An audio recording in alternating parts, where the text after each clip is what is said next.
सीधा तेरे पास मैं अपनी जान भी लेके आ गया।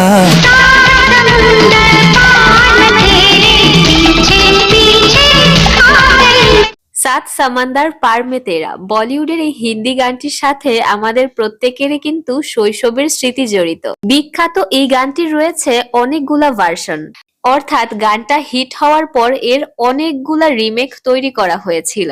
সম্প্রতি কার্তিক আরিয়ানের নতুন একটি মুভিতে এই গানটিকে আবারও রিমেক করা হয়, যার ফলে গানটি এসেছে নতুন করে আবারও আলোচনায়। চলুন দেখে আসি এই গানের ঠিক কয়টা রিমেক ভার্সন তৈরি হয়েছিল। প্রথম মুক্তি পেয়েছিল দিব্যা ভারতীর সাত সামান্দার পার এই গানটি।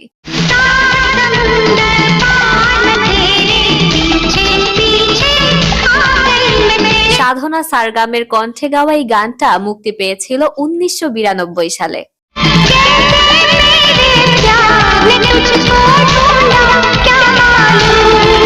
দিব্যা ভারতীর অসাধারণ সৌন্দর্য, সেই সাথে সাধনা সারগামের দারুণ কণ্ঠ দুইয়ে মিলিয়ে অসাধারণভাবে ব্লকবাস্টার হয় এই গানটি।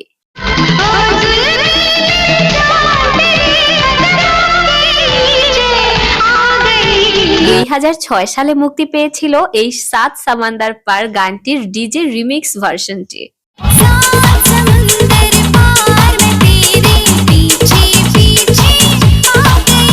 এখনকার এই জেনজি জেনারেশন সবচেয়ে বেশি মনে হয় ছোটবেলায় এই ভার্সনটাই বেশি শুনেছে।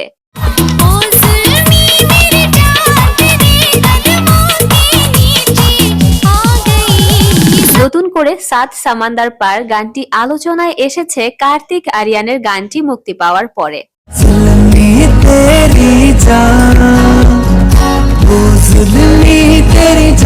এই সাত সামান্দার পার গানটি হচ্ছে সর্বশেষ মুক্তিপ্রাপ্ত ভার্সনটি।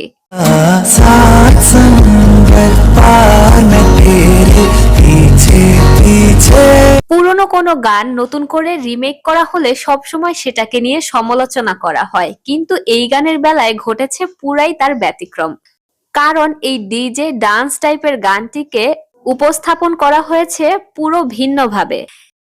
कैसे मेरे प्यार में तुझको ढूंढा क्या मालूम। গানটি করা হয়েছে আনান্যা পান্ডে এবং কার্তিক আরিয়ানের মুভি তু মেরি मैं तेरा तू मेरी এই মুভিটির জন্য। আনান্যা পান্ডের কথা বলতেই মনে পড়লো একটি মজার কথা। আনান্যা পান্ডের বাবার নাম হচ্ছে চাঙ্কি পান্ডে।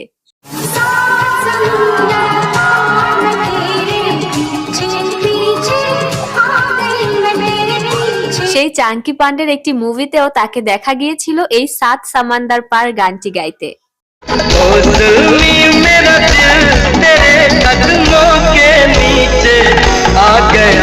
মানে ভাবা যায় একটা গান ঠিক কতবার রিমেক হয়েছে। বাদ যাননি সালমান খানও, তার কিক মুভিতে সালমান খানকে দেখা গিয়েছিল এই গানটাতে নাচতে।